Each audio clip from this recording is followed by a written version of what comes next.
It's hard to believe the Defense Innovation Unit has been operating for 10 years.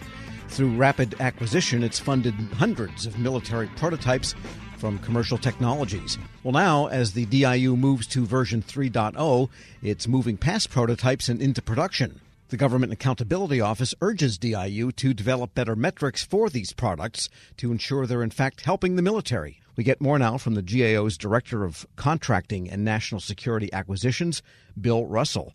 Bill, good to have you back. Nice to be here, Tom.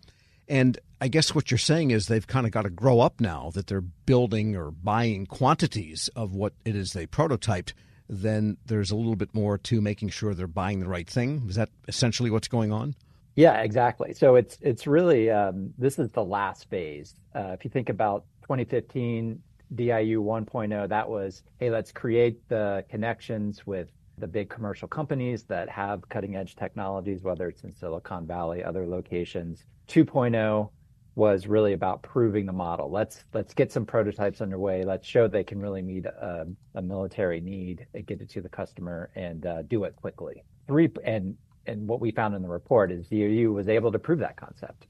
They got 450 different awards to companies to develop prototypes. A good number of those made it into production. So it showed the model worked. 3.0, which is really where the department has gone, in 2024 and beyond, is just what you said. Okay, let's take this concept and then we're really going to scale it, full rate production.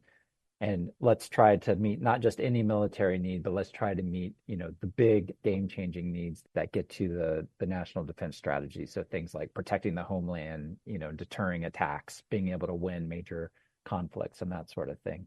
And as you mentioned, so now where we did the work, DIU has a good plan, and it's really just setting some of these performance metrics and milestones that are going to help them quickly gauge the progress that they're making and course correct as needed. And is that idea 3.0, is that their word or is that GAO's word?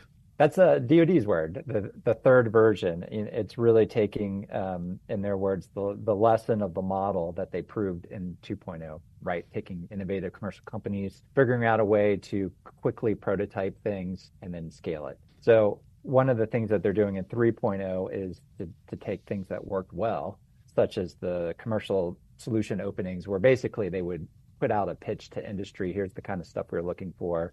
And companies were able to do really streamed down proposals, 10, 15 pages to show what they could do. And DIU was able to quickly make awards for prototypes, right? And then have a pretty fast time frame for DoD scales, 12 to 24 months to deliver something.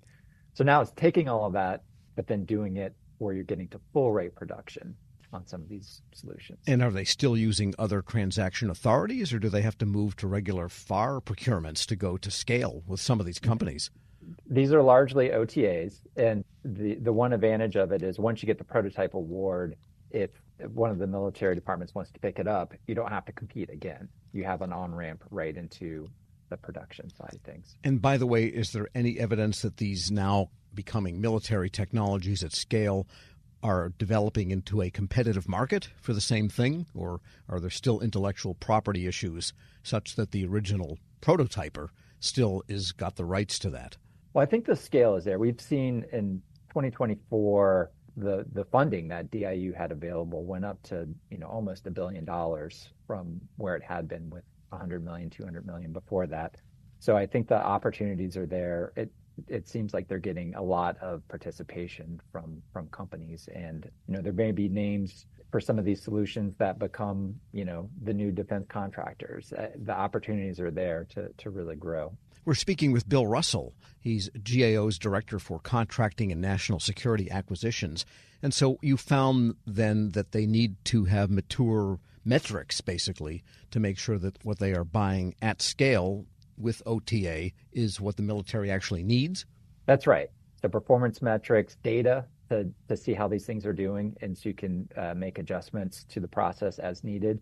The other facet, as DIU has moved from being within research and engineering up to a direct report to the Secretary of Defense, it's also gained new responsibilities for managing the whole defense innovation ecosystem. So, every military service has some kind of innovation organization. There's AFWorks, NavalX, just to name a few.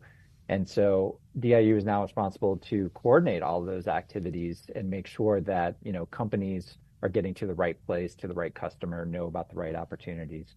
And so we had a few other recommendations to help shore up that foundation as they're getting that process in place, basically to enhance the collaboration across all of those groups. And how should they do that? I mean, is it a word of mouth type of thing, an exchange of memos? And I mean, how do you collaborate? I mean, the Defense Department's a big place. I don't even think DIU's in the Pentagon, is it? Yes, it's in the Pentagon. It is. Okay. They have offices in it. It's not at the Mark Center or something. It's not at the Mark Center that I know of. The key is really just how you're going to hold some of these entities accountable for the collaboration, right? So if you're going to do this, I'm going to do that. Where do we get back together and compare notes to make sure it was accomplished? That was one. The second is, not a memo, but certainly writing down this structure, right? Who does what, when, what are the responsibilities, the roles, and capturing that in a way so everybody's on the same page, literally. Right. And just give us an example of something that might have gone from prototype recently to that full-scale production, because you're not talking tanks and fighters, that kind of thing. It's all stuff we've never seen before. Right. That's right. So DIU is organized in certain technology spaces. Think about AI, space, autonomous systems, cyber. One of the examples we highlight in our report, it was a unmanned undersea vehicle. So that can be used to scan the ocean floors and do all kinds of things. That's one that made it through the prototyping phase. But there are quite a few. There was one, Harmonious Rook, which has a great name. Sounds like a band down at the Old Opry. Yeah, exactly. But it was looking at commercial solutions to help detect disruptions to GPS and other things like that. So very innovative. Lots of new concepts coming to the fore. And are most of the contracts and the deals going to, in fact, companies that are new to DoD? A lot of them are the small, non-traditional companies that are getting the prototype awards. Is DIU, do you think, in danger of becoming just another acquisition arm? I don't think so. Right now, one of the things that they did with 3.0 is to go embed staff with the different combatant commands, as well as, more connections with the military department. So I think they're getting the real-time capability needs that they can use to offer new solutions to industry to go for. And are they advantaged by the fact that they don't have to be engaged in the whole planning, programming, budgeting, and execution process, reform of which has been proposed in depth, but nothing's really happened? And that's what hampers DoD in so many other areas, they say. Right. Yeah, no, DIU is in a position where, like the commercial solution openings and the OTAs, they have a sort of a fast track process, right, where you can quickly get offers, make selections, and then hopefully deliver capabilities, within a year or two. All right. And so what was the reaction to the recommendations? Do they also sense they need to mature their metric measurements and their collaboration? Yes, the DIU concurred with all of our recommendations, and some of them, they were already thinking about metrics and how they're going to measure success, because I think that'll be important, especially for 3.0. They agree. And as they're standing up that innovation community, they had been thinking about ways to structure it. So I think they were supportive of all the observations that we had for this. And report. So far, there's no signs yet that the new administration has got DIU in its target. No, we stopped the audit work at the end of the year, so we'll monitor the developments through the recommendations and other actions as it goes forward. Bill Russell is Director for Contracting and National Security Acquisitions at the Government Accountability Office. Thanks so much for joining me. Thank you, Tom, for having me. And we'll post this interview along with a link to his report at federalnewsnetwork.com/Federal Drive. Hear the Federal Drive on demand. Subscribe wherever you get your podcasts.